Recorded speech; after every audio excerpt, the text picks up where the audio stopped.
Good morning, Math Analysis. This is a review for tomorrow's quiz. Our first problem, James is a summer phone collector, and he has to visit each phone and collect the money from there. He is going to start at A and visit every vertex and return to A. So this is an example of a Hamiltonian circuit, begins and ends at the same vertex and touches each vertex each one time.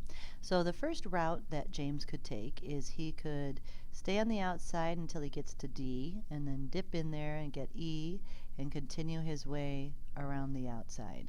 So if you were listing that one, this is part B down below, but I'm going to list it right here. We would just list it as A, B, C, D, E, I, H, G, F, A. Okay, the second path that he could take would he could start at A and he could go around, and this time he could go in at I and move his way around. Okay, so you would list the letters for that path. And then the third path is that he could start at A and go around, but this time wait until H to go inside and go around. So now all you have to do is add up the lengths of those three paths and see which one takes the least amount of time. And the correct answer to this problem is that, we'll go down to part C, the route that he should take is A, B, C, D, E, I, H, G, F, A, and the amount of time that that takes him is 95 minutes. Okay, so there we have a Hamiltonian circuit. All right, our next problem is that we have to make a graph. It's one of our conflict problems. So they're involved in multiple activities, and we need to figure out how many days it will take so that they can meet, so that they could get all these activities in. So remember, once again, it's not that the students are the things that have the conflict. It is the clubs. So the vertices will represent the clubs, and remember the edges always represent conflict. So it's clubs that have the same member in them. So clubs that share a member. Okay, and then what the colors are going to represent for this problem is our meeting times, how many different meeting times we will need for all this to happen. So we have to take a look at who our clubs are. We have Varsity Club. All right, so we're going to draw this graph over here. We have Varsity Club, and we have Math Club, and we have French Club, and we have Drama Club, and we have Computer Club, and we have Art Club. Okay, so I have my 6 vertices down. So basically what I have to do when I look at this is I need to see which clubs a student is in that they would have conflict with. So let's look at Christina. Christina is in Varsity Club and Math Club, and that's it. So she cannot be at those two at the same time. So we'll connect those two. Shonda is in Varsity Club, French Club, Computer Club, and Art Club. Clearly, Shonda is an overachiever. All right, so she's in Varsity and French. So we have to be sure that we connect Varsity Club with French Club. We have to also connect them with Computer Club. And then we need to connect them with the Art Club as well. So as I do this, since Shonda is in Varsity Club, French Club, Computer Club, and Art Club, that means that all of those clubs are going to have conflict with each other. So Varsity Club needs to be in connection with French Club and Computer Club and the Art Club. So the French Club needs to be in connection with the Varsity Club, the Computer Club, and the Art Club. The Art Club has to be in contact with the French Club, the Varsity Club, which I already have, and the Computer Club. And then finally, is she in drama too? She's not in drama. All right. Okay, sorry about that. I thought she was in the drama club as well, but she's not. So if you just take a look right now at those 4 vertices, basically that is a complete graph just with those 4 vertices, the Varsity Club, French Club, Computer Club, and Art Club. And it should be complete because they need to be connected to each other. Okay, the next thing we're going to look at is what sort of conflicts Carlos is going to have. So Carlos is in the Varsity Club and the Math Club. We've already connected those. He is also in the Drama Club. So the Varsity Club has conflict with Math and Drama. The Drama has conflict with Varsity and Math. and math has conflict with varsity and drama. Okay, so we took care of Carlos. So the next person that we're going to look at is Wendy, and Wendy is only in the math club and the drama club. So the math club and the drama club are already connected, so we don't need to do that. And Vicus has the drama club and the art drama and computer club. So we're going to connect the drama and the computer club. So when you're done, you have this kind of funny looking graph, but what I think you should do at this point is go around and write the degree at each vertex. So the varsity club has 1, 2, 3, 4, 5 conflicts, and the math club has 2, the French club has 3, the art club has 3, the computer club has 4, and the drama club has 3.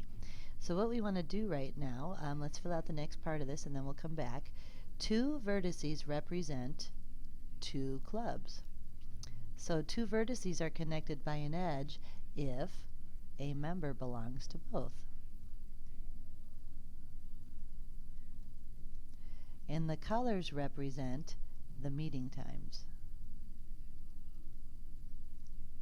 Alright, so now we're going to color that graph. So you know to color, you start with the club that has the most conflict or the highest degree. So we're going to make the varsity club yellow. Please make sure that you color the vertices and not the edges. Also make sure that you color them nice and bright for me to see them.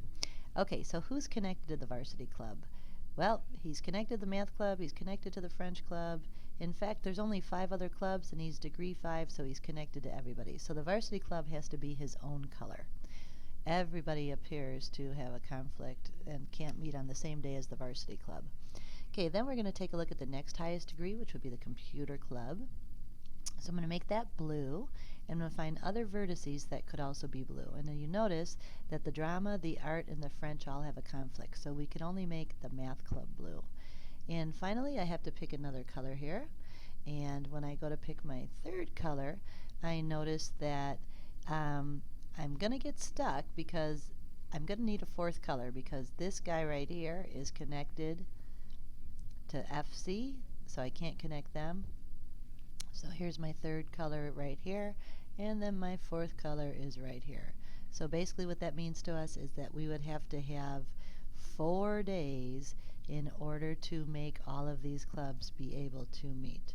So is it possible for every club to meet once per week? Yes, and it takes 4 days.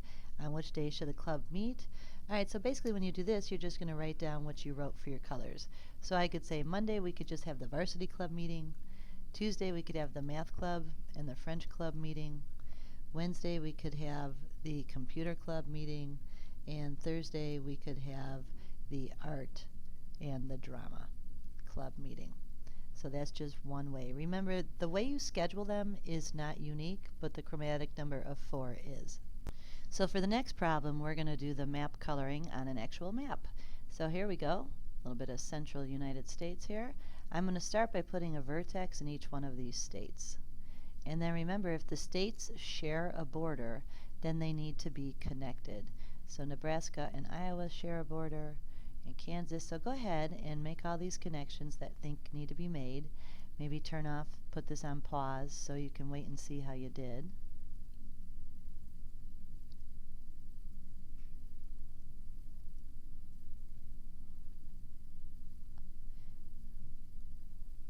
Alright, did you get a graph that looks something like this?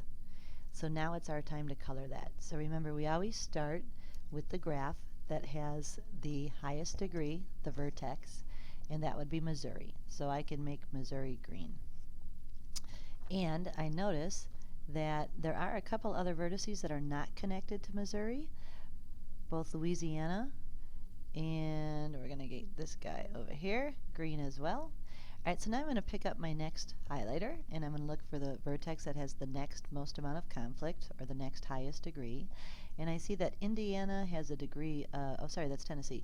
Tennessee has a degree of 1, 2, 3, 4, and that is about it. So we're going to make this guy blue, and because he's blue, I can skip over because they're not adjacent, and this guy could be blue, and this guy could be blue, and this guy could be blue. Okay, so now I'm going to go get my third color here, and I can make Kentucky yellow, and Iowa yellow, and Kansas City yellow, and Arkansas yellow. And here you have it. That is a coloring of our map. Okay, the next problem, an oldie but a goodie. We are going to determine the ranking using the Condorcet method, and then we are going to construct a tournament. So remember when we do the Condorcet method, when A versus B, we want to see who does better. So A earns these points, A earns these points, and B will earn those points. So clearly A did better because they have 40 to 15. So when A versus B, A won. All right, let's take a look then at how A did when they versed C. So when A versus C, A gets these points, but C gets the other points. So C beats A when C versus A.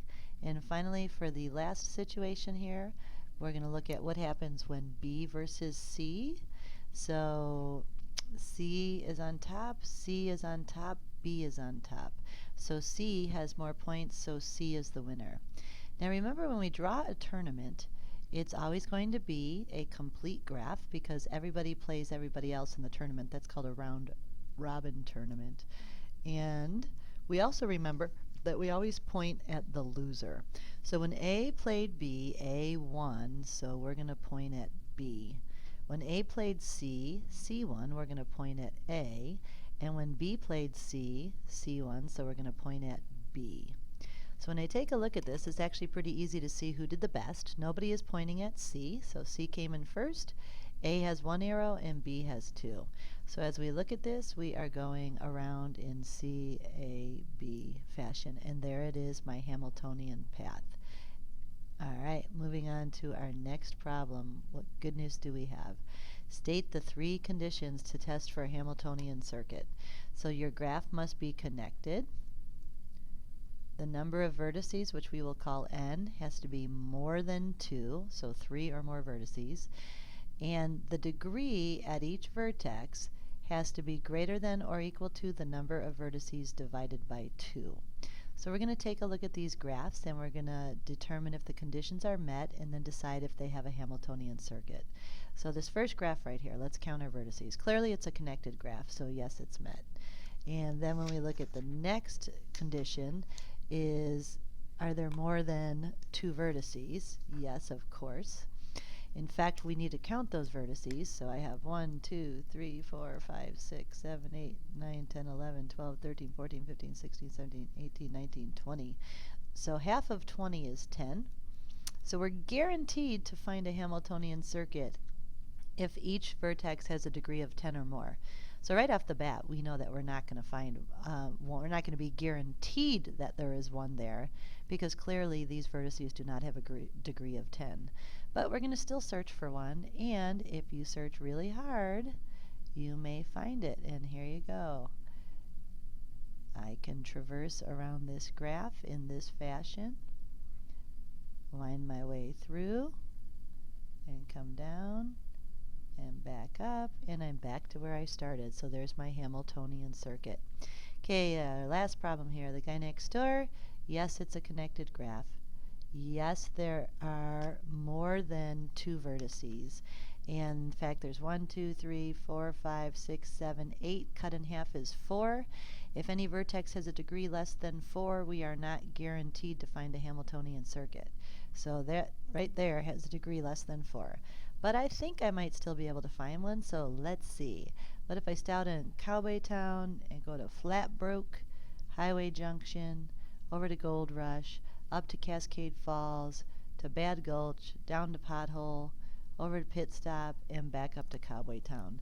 So while neither of these met the conditions and we were not guaranteed, we were still able to find one. Good luck on tomorrow's quiz.